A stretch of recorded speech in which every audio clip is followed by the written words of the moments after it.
Scott McLean, Here. and Christina Small. Here. Will you all stand for the Pledge of Allegiance?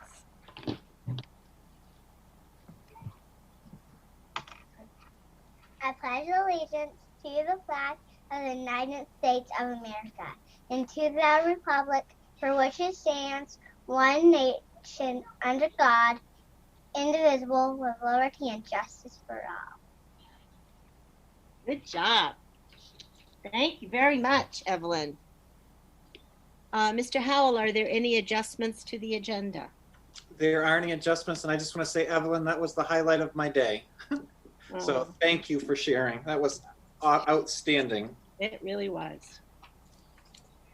Okay, now is an opportunity for public input. If we have anybody from the public who would like to comment on items which are not on the agenda, please speak now. All right, then we'll move right into a motion to go into executive session. I move to approve.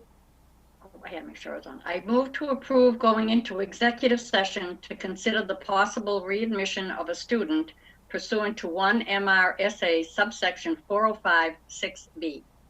Second. It's been moved by Marge, seconded by Kate. All those in favor? Marge Gavoni, Yes. Janie Cummings, Yes. Christina Small, Yes. Kate Bricks,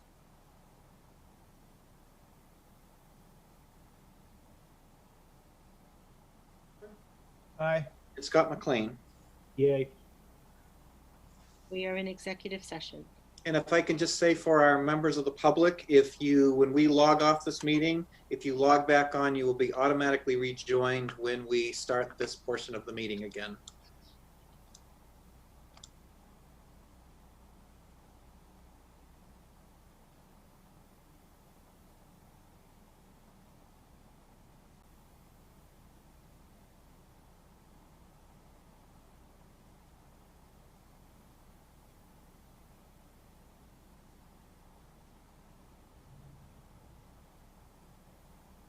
Meeting is supposed to start. Should we continue or should we wait?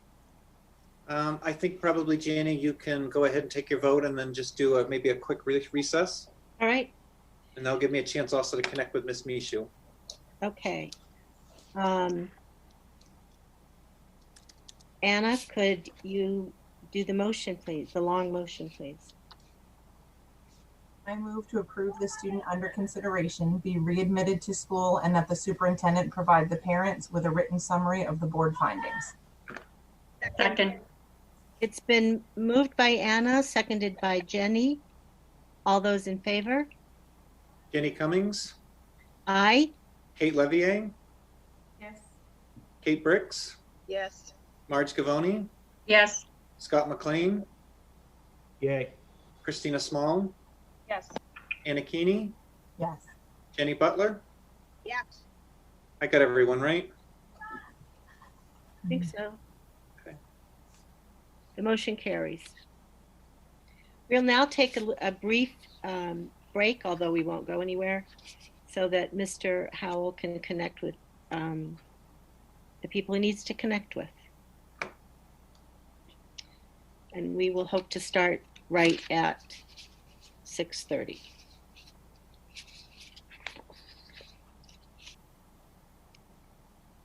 All right, let's get started again.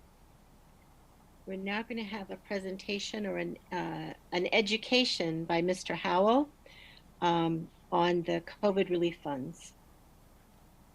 Okay, and I'm going to go ahead and share my screen so that I can share a few slides with the board and with the public. So just want to confirm that everyone can see my screen, correct? Yes. So I want everyone to think back to early August. And at that time, we were meeting in the Wyndham High School auditorium, and we were having the opportunity to take a look at school reopening. And at that time, Christine and I had a chance to talk to the board about here are some of the plans that the governance committee had made over that time. And also we had the chance to talk about here are some things that we're going to put into place and to make sure that schools are opening safely. Well, here we are 2 months later, and schools have been open roughly 7 weeks. And there's some things that have gone really, really well. There's some lessons that we've learned. And one of the items that we promised the community at that time is that we would revisit in middle of October, which is where we're at right now, progress to date and how we're doing and any changes. And at that time, none of us knew what would be happening at the state level, the national level, as far as would there be other impacts? Would we see a lessening of restrictions? Would we see a tightening of restrictions? And just want to remind board members and the public that what we presented to you was a plan that had multiple layers. And within those multiple layers, we had opportunities for whether it be full or hybrid or fully remote. In addition to that, since we had a chance to have that board meeting, the schools have received, actually schools across the state of Maine and school districts have received Corona relief funds. And what I thought would be a good opportunity tonight would be to update the board and the public on how the district is using those Corona relief funds or CRF funds. And then in addition, just talk about how things are going to date. And then in addition, some things that we probably need to make some changes on, or some things that we've realized in reflection that we want to still continue to tackle. So I'm going to start first of all with Corona relief funds, those CRF funds. We've talked a little bit about them in finance. We've had a chance to talk a little bit about them at board meetings, but we've never really spent a considerable amount of time. So first of all, Corona relief funds are funds through the Maine Department of Education to support school reopening.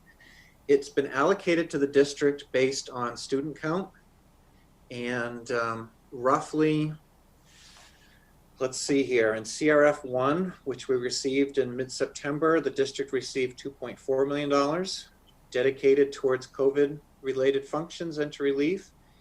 And then most recently, we put in an application for an allocation that had been given to us for $2.5 million. So $4.9 million that has been given to the district that we need to be able to use to help support school reopening, in addition to also help all of our distance learners. So an incredible resource to the district. Money is not coming through the Federal Department of Education, it's coming through the Department of Treasury. All funds related to CRF have to be fully spent or encumbered by December 30th, 2020. And so if you think about it, in a 3-month period, the district is having to spend and commit $4.9 million, which is roughly 10% of our budget. And any monies that aren't spent, those monies go back to the Maine Department of Education, and then after December 30th, they go back to the Department of the Treasury.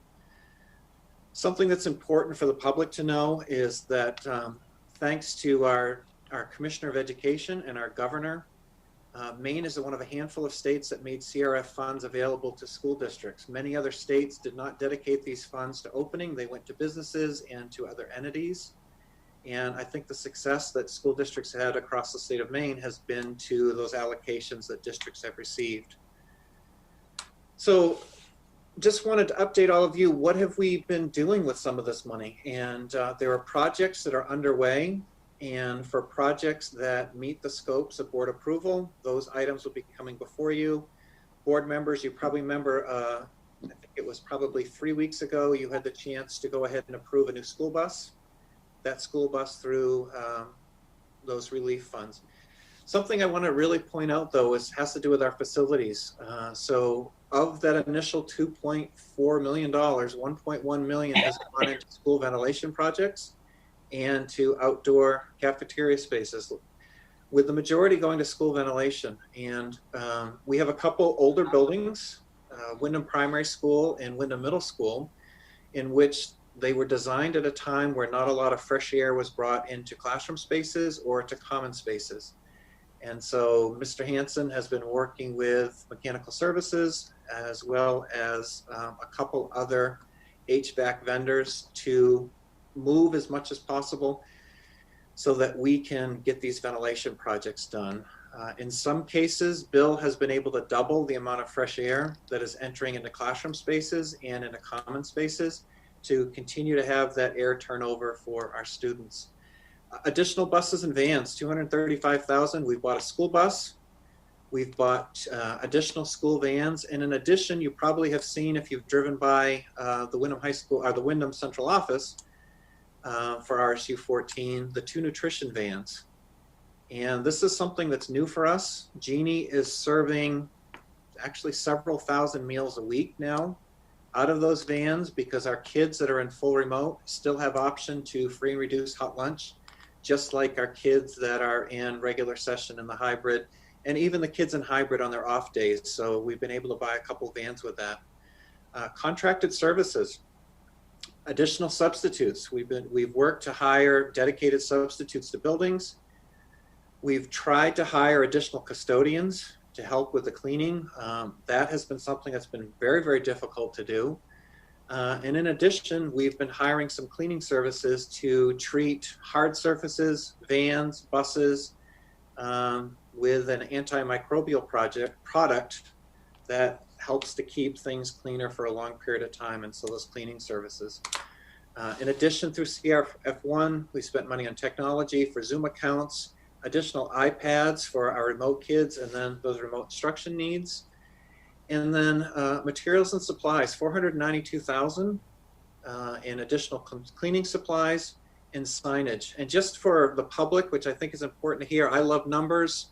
Over 8,000 signs have been posted in our district for capacity, for traffic, for things that you should be doing and should not be doing with meeting all the safety protocols. So a tremendous amount of signage. It was great that we could use a local company, Time for Printing, and all of that was sourced locally here in the Lakes Region area to help us out. So I'm going to move us on to CRF2. This is an application, and Christine, correct me if I'm wrong, but we received notification today that we will have our CRF2 grant that we've put into the state of Maine being approved. So all the different things that we're thinking about for spending. Transportation, student attendance software, and though we've not had to do it yet, for contract tracing of students on buses. Right now, our bus drivers have paper copies of attendance things that are being changed as kids go on and off of buses. There is an electronic version through Tyler that we'd be looking to purchase with our bus drivers with iPads, that they'd be able to track it on a day in, day out bus, who's riding the bus, so that in the event we have to contact trace a bus, we would know who was sitting where and what students were present, so that we could do that more quickly rather than the pen and paper. We've ordered an additional bus, and that additional bus will be here in December. That will allow us to increase transportation runs. Same thing with vans. I think we probably heard us in some of the reopening. Our school vans, we used to be able to carry 4 students in. Now we're down to 2. And so we've actually had to double the number of vans that are running for some of our students who require specialized transportation. In addition, right now, Jeannie is looking at an additional nutrition van, more of a box truck with some capability of some refrigeration. I'd shared with the board, and I think I'd shared on my Twitter account with the public, right before Indigenous People Day weekend, Jeannie served over 2,000 meals in one day, which those 2 vans that we currently have had to be filled twice in order to be able to handle the volume of meals. So some facilities pieces that we're taking a look at, 8 outdoor classrooms. And when we say outdoor classrooms, these are classrooms that have roofs, they have a heat source, they have internet that will allow us to go beyond the shoulder months now that we can do with outdoor learning spaces. And Christine and Bill have been working with each of the principals. Currently, we're looking at 4 large structures in Wyndham and 4 smaller structures in Raymond. And really looking at how do we place those, how do we continue to use some outdoor spaces, continue to use some of those protocols that allows us to have more kids outside. Additional cleaning supplies, additional signage, because some of the signage is already starting to show a little bit of wear, and then we've realized that there's some signage that could be needed. And then water bottle filling stations. A great example of this is Wyndham Primary School, which I think at this point has 2 or 3 water fountains in the entire school. Mm. And if you want to have kids that are then using water bottles and having the opportunity to fill those, it presents a difficult thing to do. So looking at stations and how can we make that available not only to our students but to our staff. A big purchase through this is $919,000 for replacement of off-warranty technology for distance learning. We have computers that you have purchased as a board that are beyond warranty, that are currently placed at Manchester School, at Raymond Elementary School, at Jordan Small School, and then also Wyndham Middle School that are coming off of warranty. And this is an opportunity for us to be able to refresh those so that students can have reliable technology for those that are in distance learning and those who are in hybrid. Additional PPE, because we've been obviously running through hand sanitizer, gloves, N95 masks. And then something else that people don't often think about is that with kids coming to school in the hybrid, we do not have kids sharing supplies. And so little Jimmy is here on Monday and Wednesday. He has his own set of supplies, and Susie's here on Tuesdays and Thursdays, and she has her own supplies. And those consumables are not things that we budgeted double for, so that schools can have all the classroom materials that they can have for that. I've shared this with a couple board members, and I think it's important for the public to know, when we've been looking at our CRF funds, we've been looking at not only how do we solve our problems and how do we keep our schools open now to these issues, but then also how can we use these funds knowing that some difficult budget times are coming, and that are there things that we can purchase that will support our distance learners, that will support our being able to stay open under COVID, but long term, will it also allow us to then not have to have things in the budget moving forward? A great example of this is that we've been able to purchase a couple school buses this year. We need the buses because right now buses can't run at capacity. We have between 26 and 30 students on 72 passenger buses. By doing this, by picking up additional buses, we can do additional runs, but in addition, we probably won't have to bring school buses before the school board when it becomes budget time for replacement. And so again, how do we leverage these things? The HVAC that has been spent, it takes care of some life safety issues, getting fresh air in. But in addition, we most likely won't have to bring those things forward to you. Same thing with technology. Being able to upgrade some machines that we know are on reaching the end of their fast life, being able to swap those out and then not having to bring to the board technology in when we start budget in late January, early February. So again, and taking that long view, all of the directors, building administrators, and even the building leadership teams have been working on how do we use this money, how do we use it effectively, and how does it help us support school reopening. So that's where we are with CRF2. Again, we have items that have to be finished by December 30th. So each of those 8 outdoor classrooms with the roofs have to be, construction needs to be completed by December 30th. And we have to be everything off-site and done with that. So in the case of those, we are working with a prefabrication company that makes buildings off-site, and in addition, using some of our local contractors for some of the pad development to try to move that as quickly as possible. I will share that because I know we've had some concerns with board members and Bill and how do we support him. Part of that facilities is also hiring some project management so that Bill can give that off to a local engineering firm who's used to doing the permits, doing the site location, and also working with our contractors so that he can then focus on all the HVAC upgrades that we're currently making. So I'm going to pause here for a minute and just see if there's any questions from the board on CRF. I know I talked a lot there.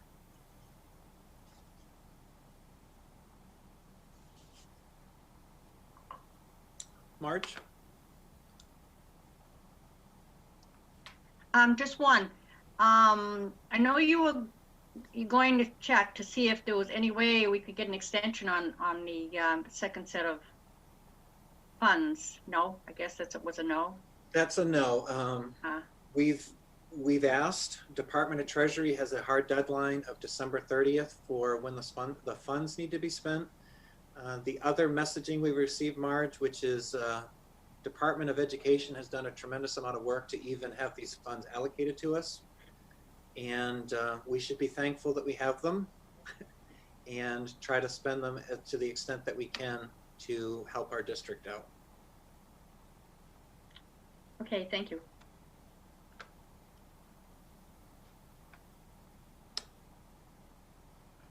Okay, we move on. Talk about reopening. And I need to go back to sharing my screen before I just bring that up. You'd think we'd be all Zoom pros by now.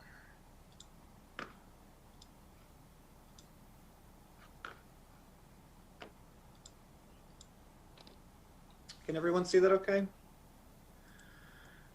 All right, let's go back to this, which is where we started our night back on, I believe it was August 5th. And these were the pandemic response levels as part of our plan for the Maine Department of Education.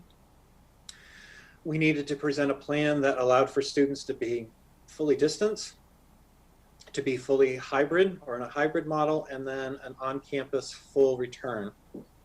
As we discussed back in August, I would absolutely love for RSU 14 students to be back 100%. If we were a smaller district with larger buildings, I would say that that is something that we could do. But given our student population, our social distancing requirements, our transportation requirements, as I had shared with the board back in August, we weren't able to, and we're still not able to operate beyond a hybrid schedule with only partial students in at any one time. I've had a chance to visit classrooms, and really when you get beyond or move beyond 10 students in a classroom, it's difficult in many of our spaces across the district in order to meet all those social distancing guidelines. We've also had a chance to watch over the last 8 weeks as districts around us have, whether they've had to contract from hybrid to going into 100% distance. But we've seen this fluid flow with Maine CDC where they've either shut down a school. It's rare that they have shut down a district. Most often they've sent a couple kids home and they've continued on with learning. A more recent example was a district right next to us that because of faculty meetings and other things, they had 24 staff members who had to quarantine, making it very difficult, if not impossible, to keep their schools open.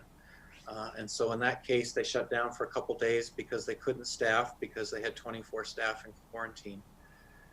Something else I want to point out for the board and for the public, which probably I don't think has made the news very much, but currently in the state of Maine, you have an equal chance of contracting COVID if you are in a hybrid model or if you are a fully remote student.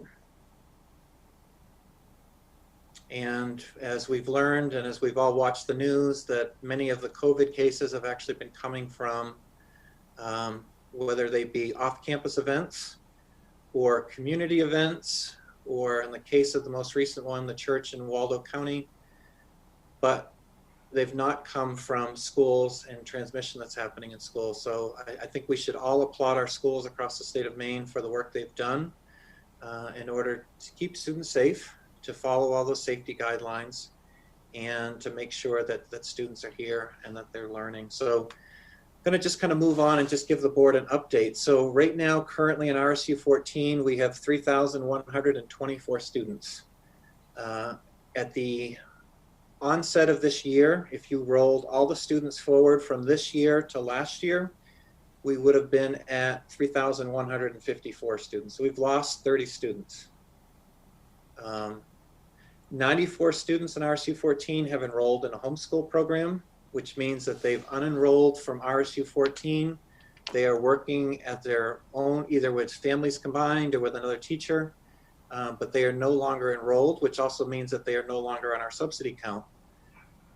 We have 64 new students or new enrollments.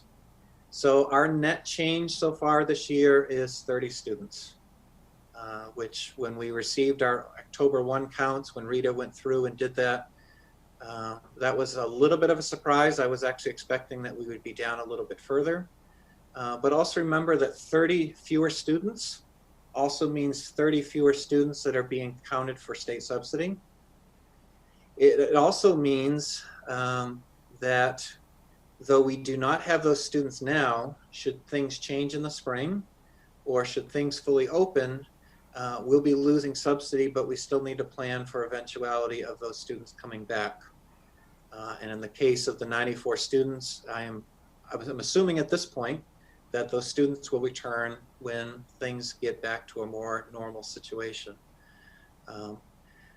While I'm on subsidy, not only losing students is a problem, in addition, both Windham and Raymond have outpaced the state increase to property values.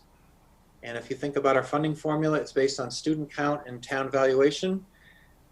We're going to get hit twice when it comes time to budget, because our property, both communities are seen to be a little bit more wealthy compared to the rest of the state, and we're down in students. Just to give you a snapshot, across Cumberland County, we're down about 900 students total. Across the state of Maine, we're close to 5,000 students fewer than where we were last year as a state. So those are students that are either enrolled in homeschool or who have moved and gone to other states or have not checked in with their school districts. But for us, we're down 30. So not as bad as what we initially thought, but we are down. I want to go back to this diagram, which we had mailed to the community back. It's a good reminder of all the different things that we need to do in order before a student comes to school. So prior boarding the bus, we're asking parents to still do symptoms of COVID. I want to thank our families. We have families who, for the most part, have been taking this very, very seriously. They've been doing the self-screening. Also, I'm just very thankful for our nurses, because our nurses have been great. They've been checking up. Students are out sick. They've been checking with families to see COVID-related, trying to make those connections if students are being dismissed, doing the exact same thing. Face coverings and masks. When I had done this presentation in August, we had just received 24,000 masks from the state of Maine. For all of those masks, many have been put into good use. We still have some in Little Red Schoolhouse across the street that we're looking to go ahead and deploy as the school year goes along. And then the prevention measures: hand washing, sanitizer, social distancing, 3 feet for students, 6 feet between students and staff members. I will tell you, as a feedback piece, and even as a person walking through our buildings, staying 6 feet away from our kids is difficult. Especially for our littles, when you want to go and have a conversation and you want to kneel down beside a kid and then get at their level, it's difficult maintaining the 6 feet. And our staff members who have to go within that 6 feet bubble are using additional PPE. I know Michelle's on this call right now. I had a chance to visit Michelle Jordan's classroom she works in today. Staff using additional PPE, giving as much love and attention to the students as they were before. But again, having to gown up and do a few things a little differently. And then playground use. We are using the playgrounds. Kids are using their masks, they're hand sanitizing. And just also want to share, our kids have been great. Our staff have been great. Wearing a mask all day is certainly not any fun. But every place that I've gone, kids are wearing their masks. They're doing what they're supposed to be doing. They're hand sanitizing. We initially started the year with 500 gallons of hand sanitizer. I think we've ordered an additional 800 gallons. And so that is a consumable product that we will continue to have to run throughout the school year as we make sure that we're hand sanitizing through. All right, I'm going to move on here. So just an idea of PPE, this is additional PPE that we've ordered on top of what the state has given us. So 600 face shields, 7,000 N95 masks, 7,000 gowns, 21,000 medical gloves, 4,500 disposable masks, a couple thousand kids face masks, because many of the face masks we received from the state of Maine were far too big for little faces. The cloth masks are ones that we already had received from the state on this. Additional clear masks, and if you've seen the clear mask, basically this portion of your face is open so that kids can see your mouth, you can see you're talking. It's great for phonics and for other instruction. 300,000 alcohol wipes. It's a lot of wipes. Wow. Plus an additional, for cleaning, additional 48,000 hand wipes. 1,400 face mask straps so that masks aren't falling on the ground or going other places. Hand sanitizer, 800 gallons, the lanyards, and then the 8,000 school signs that we had ordered before. So quite a bit of PPE. And when I said earlier about Corona relief funds, it is absolutely essential that we receive those funds in order to be able to purchase some of the additional PPE and to be able to purchase coming forward, because when the money runs out for December 30, and if we do not see another stimulus bill coming through Washington, which part of that money is for lost revenue and also for supporting schools for PPE and other supports, there's worry that we might run low on some of these items. Chris, Yes. could you go back to the previous, what is, why do we need 3,800 lanyards? We have purchased a lanyard for every single student and every single staff member. They are the breakaway ones that they can then attach their mask to. Oh, great idea. Yep, so not everyone is using them, but we have extras on hand. In the event that we have leftover lanyards, we can always use them for our school IDs. That's great. I just wondered how they Yep. would be used.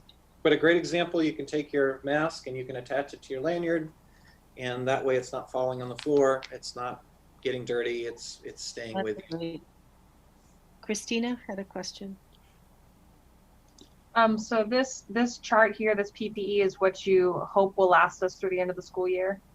Is that correct? Or is it just what we could afford right now? This is what we have right now. What we have already? Correct. Okay. We will be purchasing additional with the most latest round of CRF. Christina, where I think I'm most worried about us running short is going to be in the hand sanitizing and the wipes.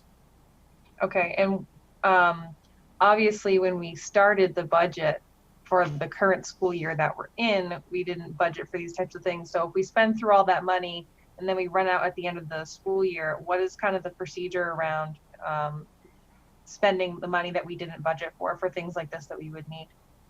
Sure. So a couple things we would do is, one is we can do an overall budget freeze and pick up other funds. We do have a couple of open positions, so we'd look for funds for that.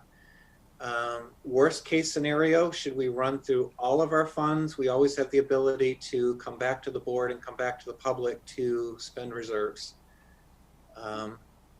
But I am hopeful for a second stimulus, not for anything more than at this point to be able to fill in the gap for all these different items. And so, I mean, think about it, if you were a school and you're not in the state of Maine and you didn't have access to funds like these, this would have been coming out of your regular budget to start with, and then you would be already behind as far as you would have already gone through these things, gone through your budget, and then if there's not additional funds to support it, then you would have been in a very difficult spot. Does that make sense? Yes, thank you.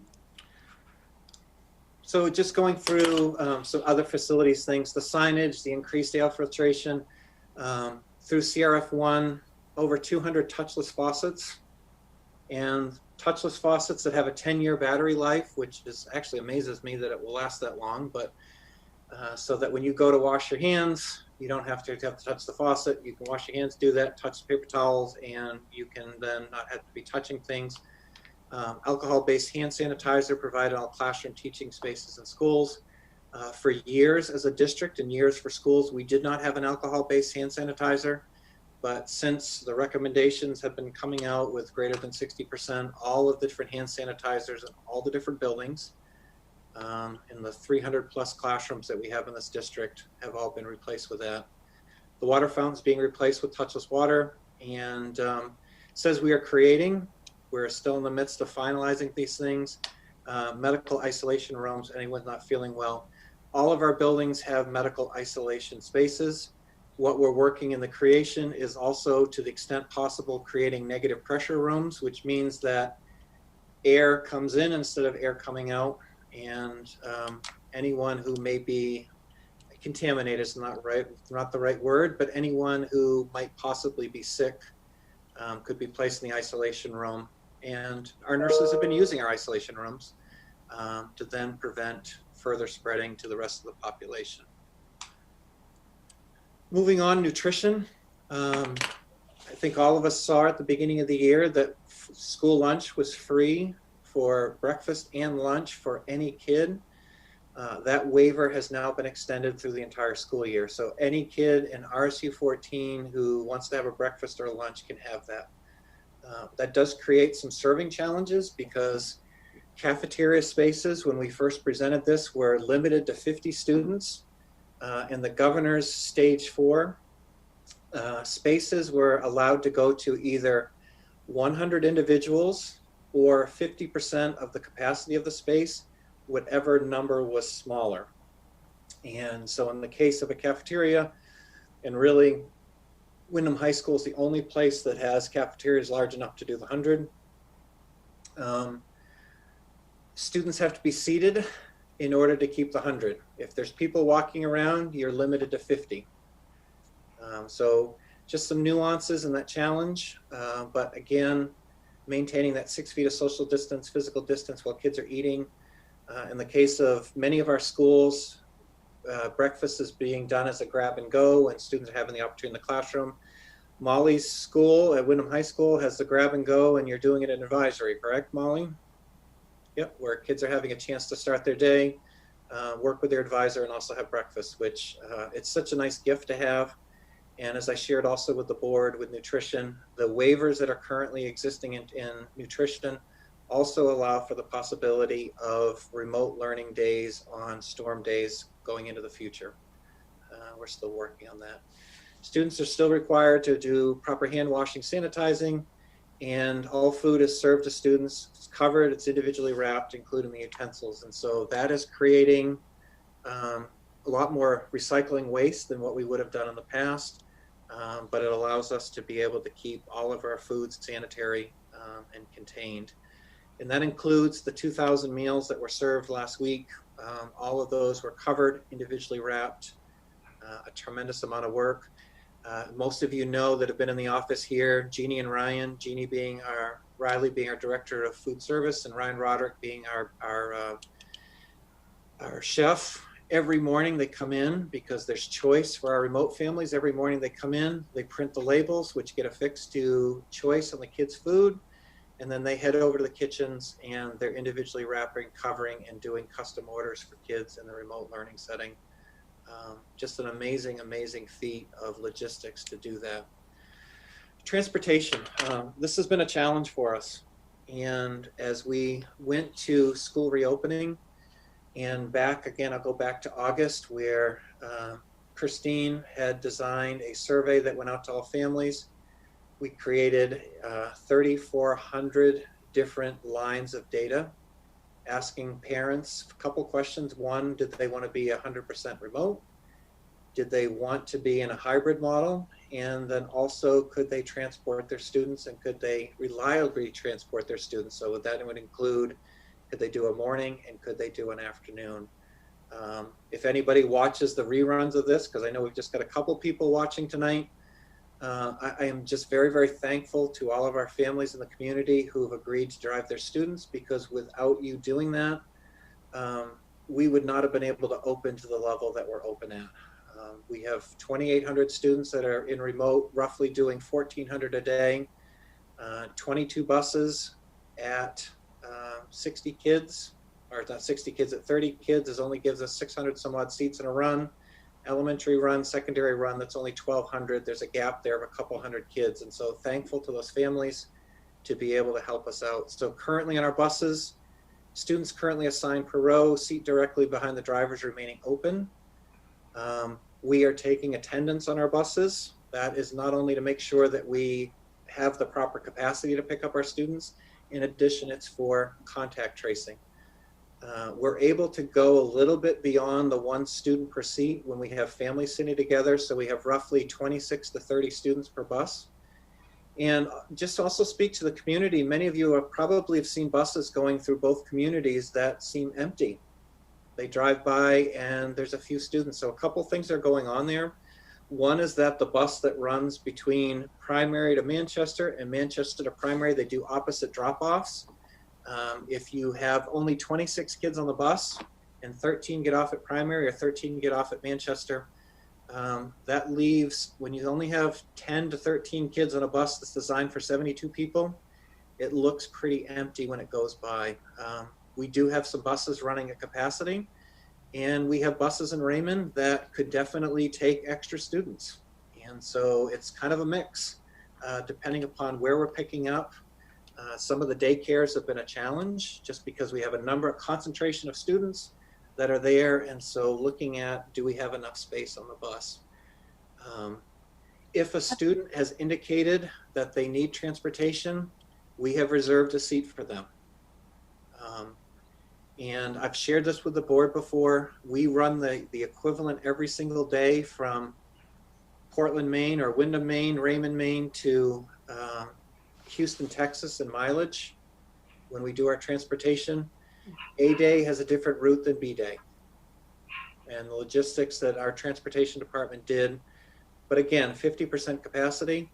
If the Maine Department of Education, Maine CDC, and Maine Health and Human Services said you can start running buses at greater capacity, that would allow us definitely to bring more students into our buildings if they also at the same time lifted the capacity in classrooms so that we did not have to manage the 6-foot social distancing. As to the extent possible, we're encouraging students to practice social distancing when waiting, entering, and exiting the bus. We can't control bus stops necessarily, but we can control when they arrive with us. Chris, Yes. Scott has a question. I'm on the little screen here, so I'm going to just scroll down to Scott. Oh, go ahead, Scott. All right. Thank you, Chris. One of the most common questions that I get from time to time is I have selected for my student to ride the bus in the afternoon, but I'm curious because I've got conflicting work schedules, things have changed. Can my student jump on the bus in the morning?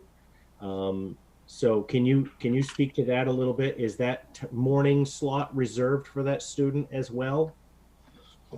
I'm going to let Christine answer this because Christine has been all things transportation coordinating and helping out with bus capacities and hybrid remote. So Christine, you've been working on the process, so I'm going to let you answer that.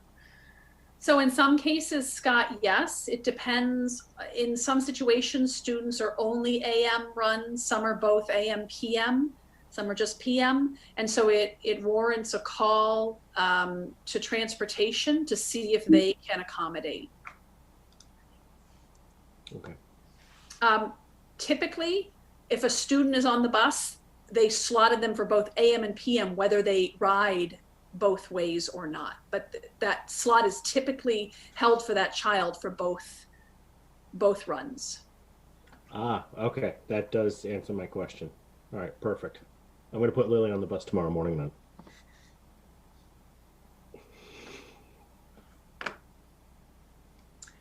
If not, I know how to get a van, Scott. I also, in some cases, we've had to be creative when it comes to transportation, and we've also used some of our Katahdin drivers who have a little extra time in the morning before they pick up the Katahdin students that they've been helping us out with some transportation where we've had full buses and we've not been able to grab. So logistically, when some of those questions come in, Scott, just like that, we problem solve and we figure out how can we get that student to school. Because if a student wants to be here, we want to make sure they can get here. And then if a student wants 100% remote, we want to help make that transition as well. So we had promised the community that at the end of first quarter, and that we were asking families to hold off until first quarter to make their initial decisions, because again, just imagine the logistics of the 3,400 lines, making sure that we weren't exceeding capacities on A days and B days, and then in addition, making sure that we had all of our transportation routes done correctly. We really ask parents, to the extent possible, whatever choice you made to start the year, can you at least wait till first quarter, make sure that it's working for you, and then before you then go ahead and make a change or request a change. And then we said that we would go ahead and survey the community, determine where they're at. So last Friday afternoon, in preparation for work that will be done over the next couple of weeks, we sent out a parent survey, and basically it was simple. If you are in a hybrid mode, and do you have an interest to then transition to 100% remote? And again, if you are 100% remote, do you have the interest in moving to hybrid?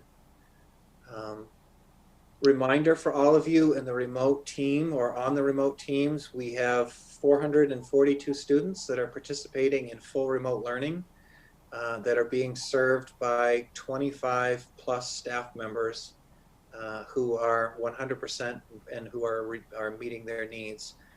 In addition to support the remote, we also have many staff members that are teaching a hybrid themselves. They're teaching partially in person, and then they're also partially teaching classes for kids that are remote. So as of about 6 o'clock tonight, Christine, I think we had, what, 42, 43 respondents, is that correct?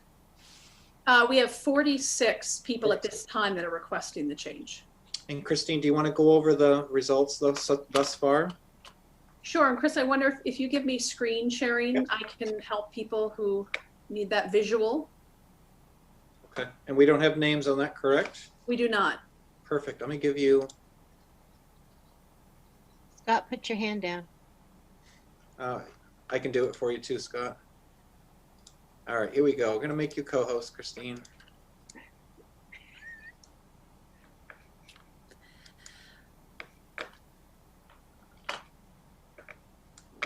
Can you see this? Is it big enough on your end? You can see that it says there are 51 respondents. However, some people responded multiple times and others have reached out and realized they didn't initially understand. And so it's actually 46 at this time have requests. You'll see as I hover, the majority of your requests are at the high school level. And then as you go through the grades, there are only a handful of students. For example, right here, grade 1, there are 2 students district-wide requesting to make a change. So very small numbers at this time. I would imagine we're getting close to people sharing their desire for shifts. Friday is the deadline by 4 p.m. so that we can work on all the transportation details and class placements in preparation for the start of the new quarter. So it is important for folks, if they're interested in that change, if they could get those survey results in, that would be very helpful. As I scroll down, you'll see, again, it says 51 respondents, but we're looking at really 46. The majority in red here are requesting to go from their current placement of fully remote or 100% distance to back to an in-person hybrid approach. So that number 33, again, that doesn't take out the students who had multiple responses. So, and here you're around 18, maybe 15 to 18 students at this time would like to go from their current in-person hybrid back or out to remote to fully distance learning. And you'll also see that in terms of the impact on transportation, because that's something we'll have to monitor. We can't exceed that maximum capacity on buses. You'll see that most people right now, slightly over half, are saying they could transport their child. Some are saying no, they would need district transportation. And so those are other considerations that we will work on Friday afternoon, evening, and into Monday and Tuesday of next week to make sure we're set up for the new quarter.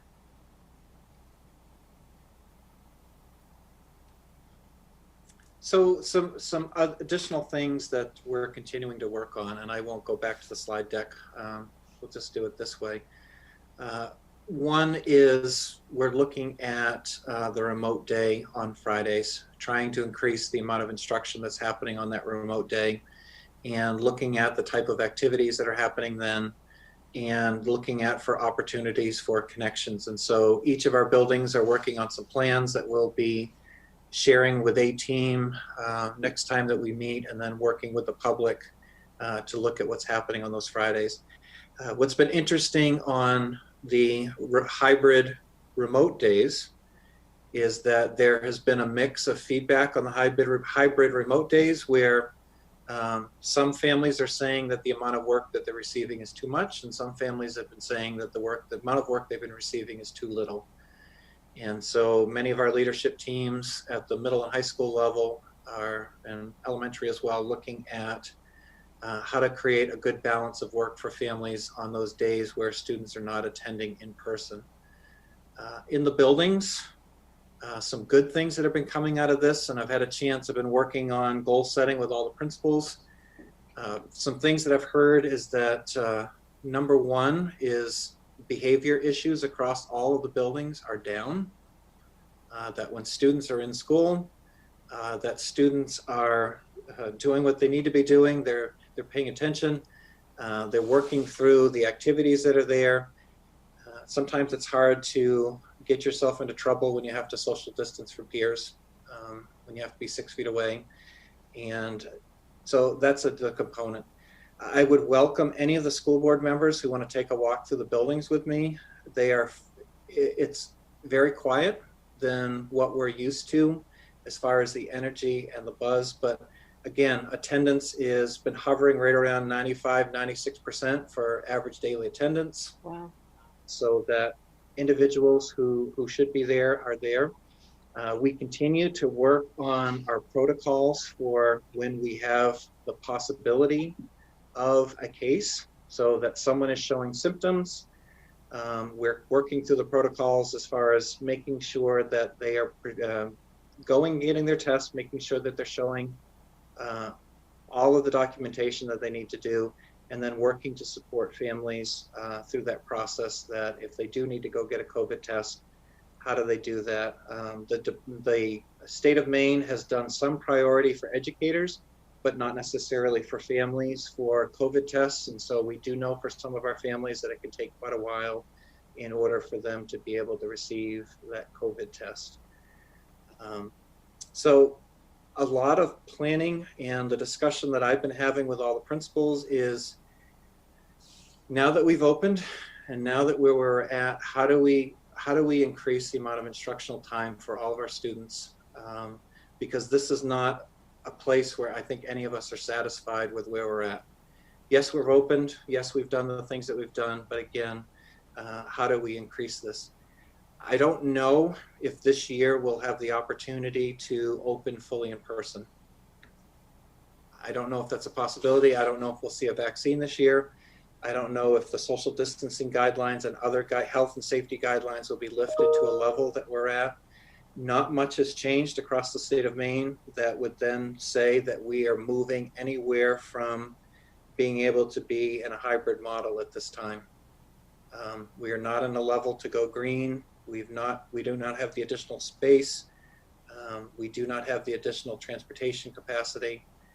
And at this point, it really is my recommendation that we remain in a hybrid model.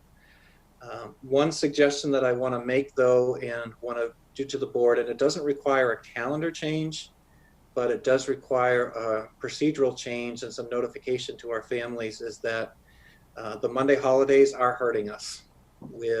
We are having differences between A groups and B groups. We know some of that levels out and always has over the years with snow days.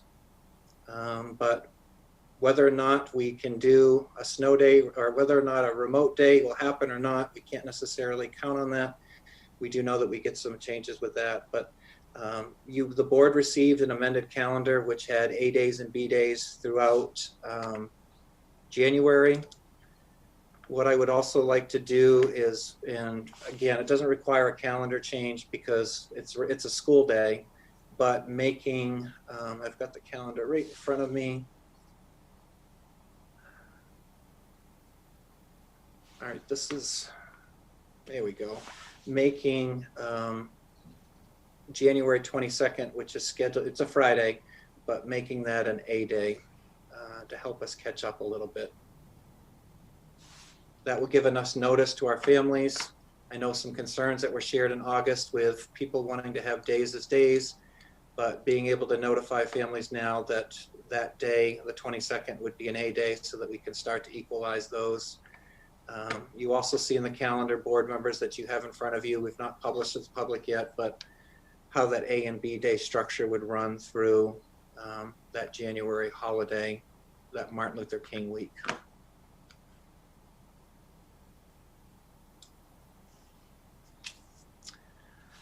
One last thing to share on the calendar, which we had discussed, I think, at the last board meeting, but again, to get out to the public, and we'll start communicating out. November 3rd, which is election day, Wyndham High School and Jordan Small Middle School were scheduled to be closed and to not have school that day. We will be running a full remote B day on that day for election day. So kids will be meeting with their teachers online virtually. So that will be our first chance to do remote meals the day before for those schools and to be able to pilot that so that we can move forward. So I know I've covered a lot of information in this update. It has been an absolute whirlwind, but again, I am thankful to our community for their help and support. I'm very, very thankful for all of our administrators and directors for the work that they've done. There's been a lot coming at them. So even just having opening school year is busy, but opening school year in a pandemic with CRF funds and having to spend and plan for those in a short period of time, maintain the safety, do the transportation. They've been absolutely amazing, and they've worked really hard to get us to the point we're at right now. Okay, why don't we have a motion and then we can discuss, if that's okay? All right, Scott? Give me 1 second. Roman numeral 8, Scott. Yes, thank you. I move to approve to accept the superintendent of schools recommendation to continue the hybrid model A-B schedule through January 2021. I need to. It's been moved by Scott, seconded by, I didn't see. Kate L. Kate Levier, LaValle. Fine. Levier, all, and is there any public comment? Okay, seeing no hands raised. Any board discussion and questions? Kate Levier. Hi, thank you. I just have a question that I'm wondering if it was considered for the Fridays. Have we thought about maybe doing an alternate where it's A-B every other Friday just to try to get one more in-person day? I'd love to speak. That is one of the things that we're talking about currently, Kate. One of the other elements that we've not talked about tonight is with the A-B schedule and the delivery of special education services. It has been, in order to be able to schedule in everyone's minutes that were done in the all EIPs were written on a 5-day week. Right. And so that's one component. So we are working with Lisa to look at ways that we can still manage that. But that is one element that we're discussing, and we haven't tabled it. So. Okay. Good, thank you. And as a parent of an A group child, I do really appreciate the addition of a day because they also lose Wednesday in November for Veterans Day. So thank you for adding that. Marge? Chris, the calendar that we're approving does not have that November day down as an A day, correct? I mean, sorry, January. That Friday in January? No, and it's approved already as a day of school. It's already on your calendar as a day of school, as a remote day. Basically, we're changing it to an in-person day. So it would require that before this goes out to the public for planning. And I think we need to give families a heads up because one piece of feedback that we did receive in August, which was to start out, people were very clear they wanted to keep the A days and the B days and not move around with Fridays. I think we're beyond that now, and I think we're ready to make some changes with that. Anna? So we're a family that's currently fully remote, and I don't necessarily have a question, but I'm just hoping you can pass along. It's been such an amazing experience. Both of my kids being Raymond kids, now proudly are talking constantly to their Wyndham friends. Their teachers have been incredibly engaging. It's amazing to watch them interact with the staff. They're doing so much in such a unusual environment that we're in. And we've talked about how great the hybrid in-person is, but I think we need to take a minute to acknowledge the amazing work that those remote teachers are doing. And the program itself, like the kids are really, it's just a really, really cool thing to watch. And this is the hardest decision for us as a family because, we've watched such great success with the kids that are in that hybrid model. But they're getting such great educational experiences in this remote one. So it's tough and our teachers are doing really, really well with it. And I just think we need to take a second to acknowledge that because it's amazing. Thank you. I agree. I don't see any other hands raised. Scott? So I kind of wanted to piggyback off of what Anna just said. I think that a huge shout out to all the staff members is definitely, I feel like, long overdue for the educators that are working with the 100% remote learners. But I also I have concerns about keeping up with our current model. And I think I share some of those concerns with Chris. So I just wanted to take a minute and kind of review something in case nobody else has actually talked about it or heard about it. A Great Barrington Declaration. And if you haven't heard this, I'm going to take a minute and just kind of read this over real quick. As infectious disease entomologists and I can't pronounce that word, and public health scientists, we have grave concerns about damaging physical and mental health impacts of the prevailing COVID-19 policies and recommend an approach we call focused protection. Coming from both left and right and around the world, we have devoted our careers to protecting people. Current lockdown policies are producing devastating effects on short and long-term public health. The results, to name a few, include lower childhood vaccination rates, worsening cardiovascular disease outcomes, fewer cancer screenings, and deteriorating mental health, leading to greater excess mortality in years to come, with the working class and younger members of society carrying the heaviest burden. Keeping students out of school is a grave injustice. Keeping these measures in place until a vaccine is available will cause irreparable damage, with the underprivileged disproportionately harmed. Fortunately, our understanding of the virus is growing.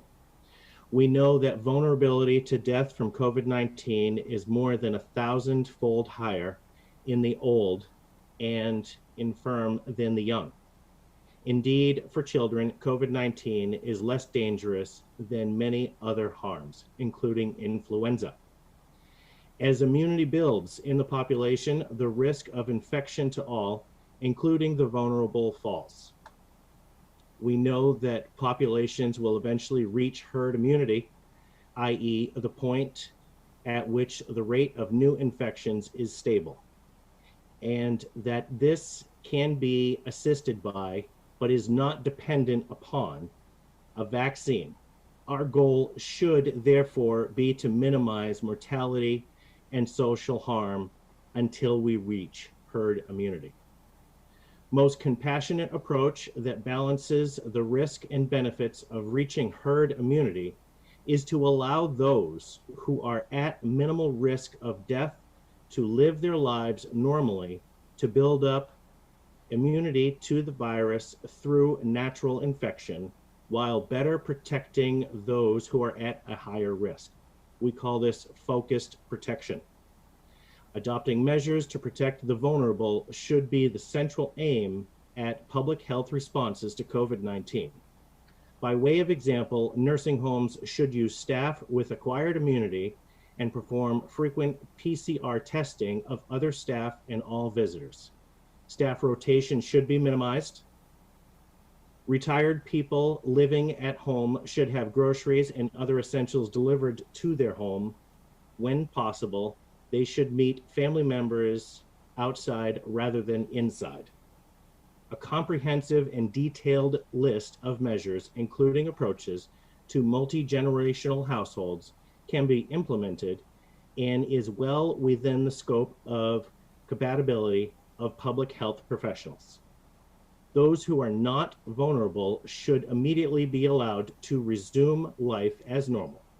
Simple hygiene measures such as hand washing and staying at home when sick should be practiced by everyone to reduce the herd immunity threshold. Schools and universities should be open for in-person teaching. Extracurricular activities such as sports should be resumed. Young, low-risk adults should work normally rather than from home. Restaurants and other businesses should open. Arts, music, sports, and other cultural activities should resume.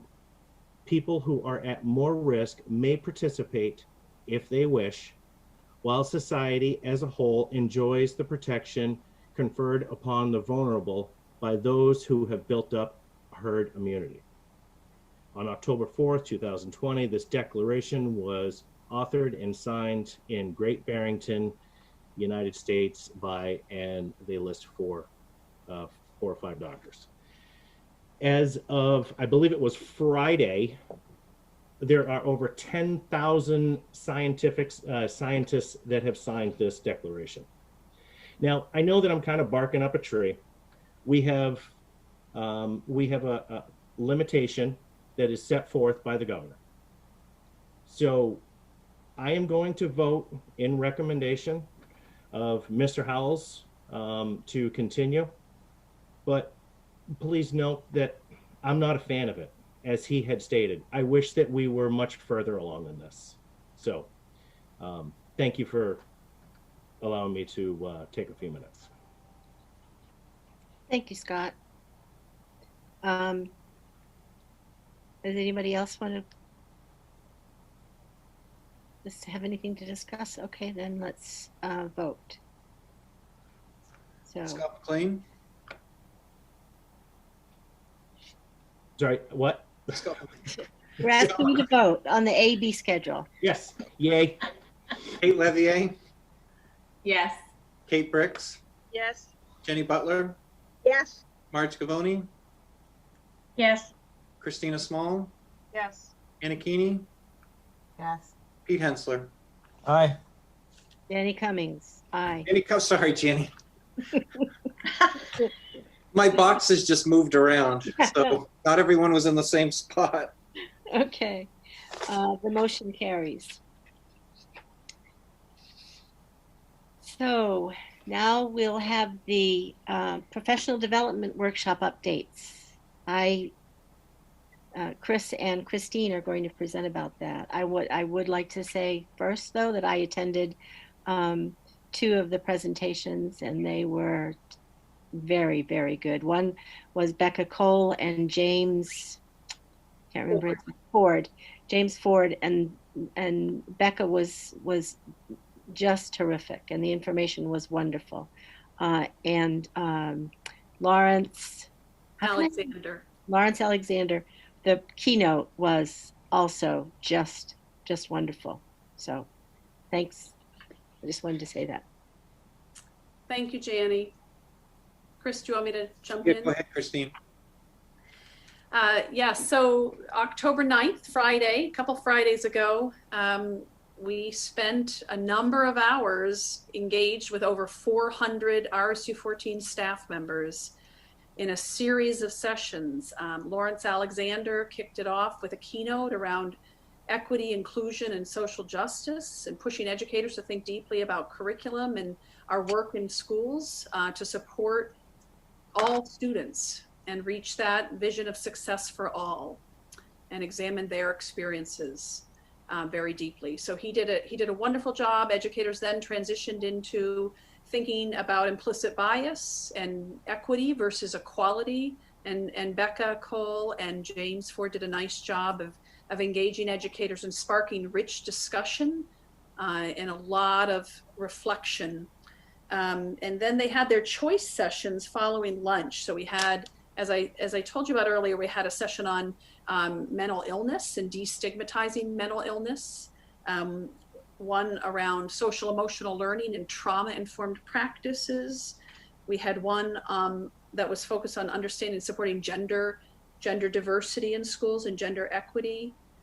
We had another homegrown session that was around exploring curriculum with an equity diversity lens, the effects of trauma on the brain and brain science by our very own Craig Hames, the Katahdin director. And lastly, we had another guest presenter who talked about equity and proficiency supporting struggling learners to meet rigorous standards. And so there was a nice variety of sessions. And so people could sign up for something of interest. And I think that is clear when you look at the over 326 respondents in the survey, plus emails we received and phone calls.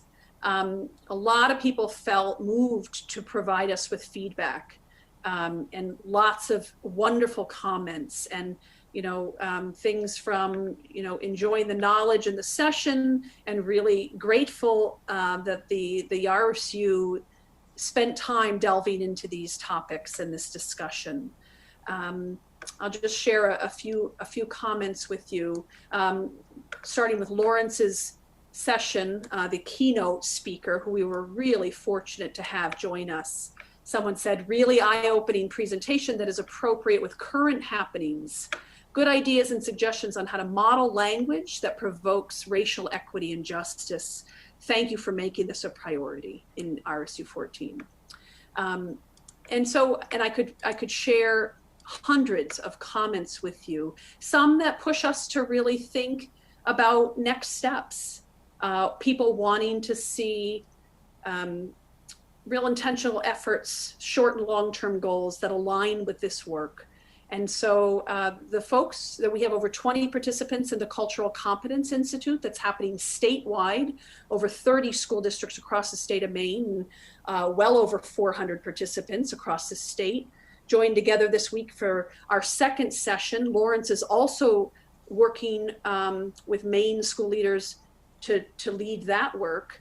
And a lot of that was focused on sort of what do we do systemically to really keep this conversation moving forward and have practical implications and examining policy and looking at curriculum intentionally. So it's a wonderful start, a lot of great feedback, and the 20 people who are working with the CCI will be meeting Friday morning to think about next steps within RSU 14 as we also learn from others across the state of Maine. So thank you for those of you who participated. We could see several of you joining in sessions. I hope you enjoyed it.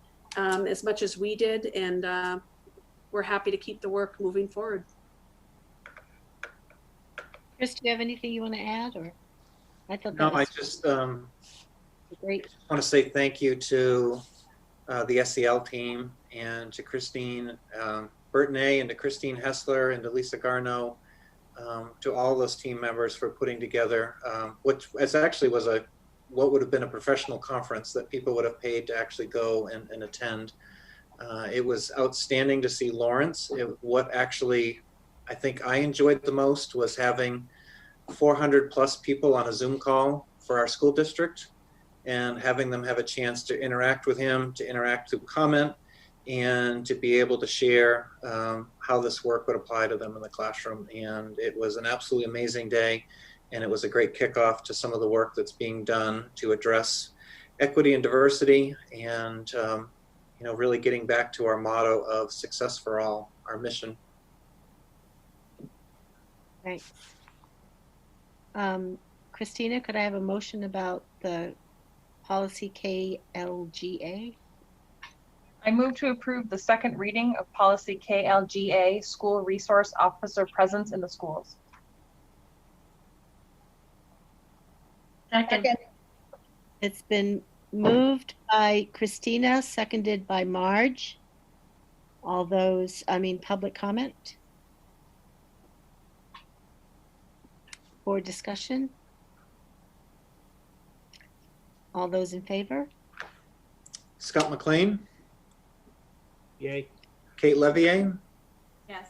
Kate Bricks, Yes. Jenny Butler, Yes. Marge Gavoni, Yes. Danny Cummings, Aye. Christina Small, Yes. Anna Keeney, Yes. Pete Hensler. Aye. It's been moved and seconded, and the motion passes. Pete? I move to approve the school resource officer memorandum of understanding between the town of Wyndham and RSU 14. Second. It's been moved by Pete, seconded by Kate. Any public comment? Any board discussion? All those in favor? Scott McLean, Yay. Kate Levier, Yes. Kate Bricks, Yes. Jenny Butler, Yes. Marge Gavoni, Yes. Jenny Cummings, Aye. Christina Small, Yes. Anna Keeney, Yes. Pete Hensler. Aye. The motion carries. Superintendent's report. So a couple things I want to share with the board tonight and also share with the public. But first of all, I just want to say a big thank you to Drew Matthew and Seamus Morrison. They are two students at Wyndham High School who participate on the Wyndham High School golf team, who invited me to spend 2 hours with them this afternoon at golf practice and gave me a nice break from my office. And honestly, I could not have spent the afternoon with two more wonderful gentlemen than I did on this course. It was absolutely amazing. The level of support between Drew to Seamus, Seamus to Drew was outstanding. And so to be able to spend some time with our kids outside, I'm just proud of them. I'm proud of how they carried themselves and how they represented both towns as they did this afternoon. But it was nice to have that invite.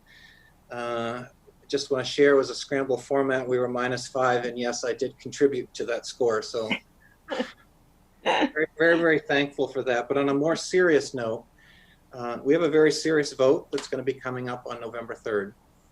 And I've had the opportunity now, I don't know if it's 5 or 6 different hearings that I've had a chance to sit through.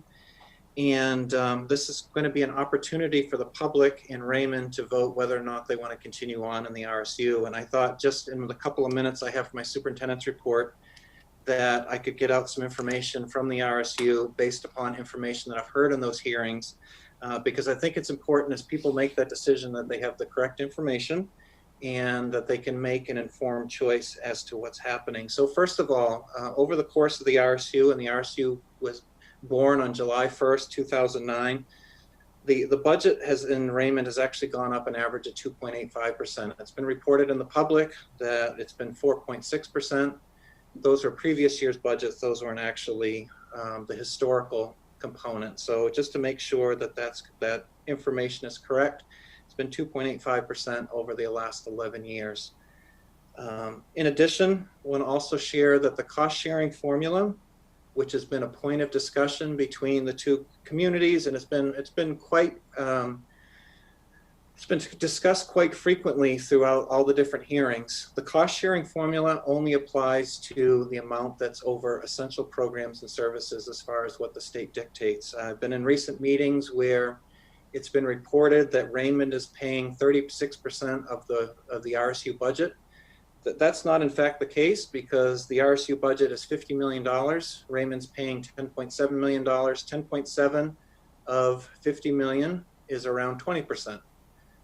And that 20% is 18% of the students. The other 2% is accounted for through the cost sharing formula. And the cost sharing formula is the amount that is above EPS that is then spent by the districts. And so making sure that the voters have that correct amount.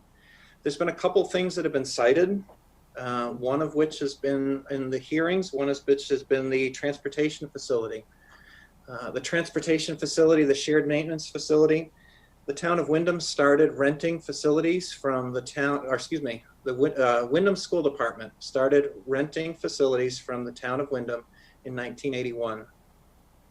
I believe the monthly bill, the yearly lease was around $11,000. And so for years and years and years, Windham School Department and then RSU 14 was paying $11,000 to the town of Windham. We found out from the town of Windham that they were going to tear down the facility that we were going to be paying $11,000 for.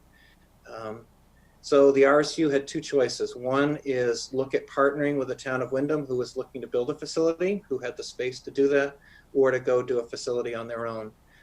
For the town of, for RSU 14 to leave the town of Windham and do a facility on their own, an estimate by PDT Architecture, which is now CHA, was anywhere between $3.2 and $3.4 million for the building, with land and attached to that. So roughly $4 million to do a facility.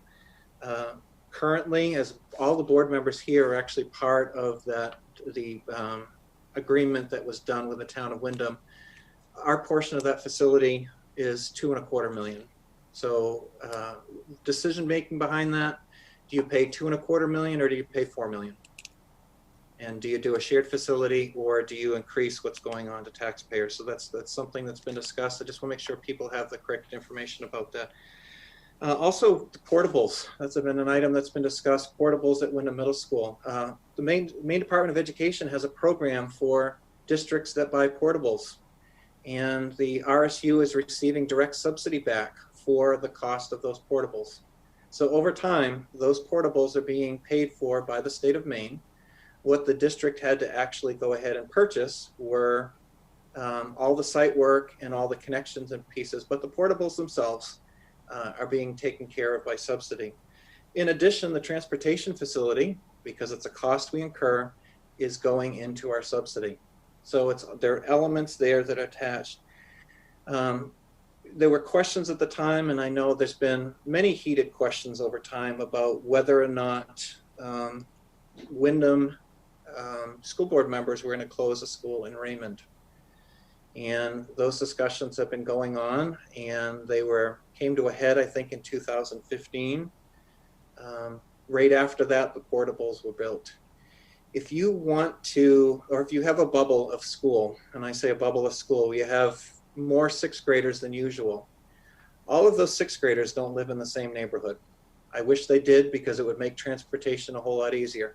All those sixth graders live in homes all across town.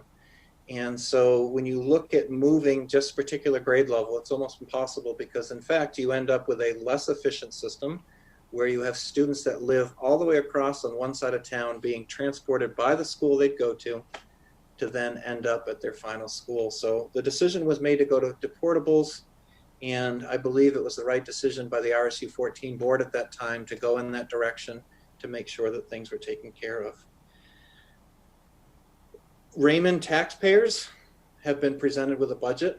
a budget which is $500,000 less than what is actually what is being currently paid.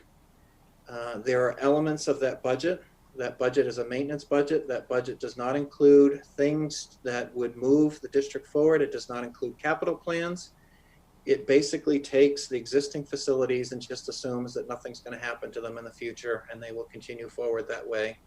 The RSU 14 board has done an outstanding job over time, making sure that some amount of capital is going back into their buildings, and the $200+ million that the communities have invested in these facilities, that they continue to be kept up and they continue to go forward. So really, when all of these issues which have been discussed at all these different things come down to, it really comes down to choice. And so I can't make that decision for those folks who live in Raymond.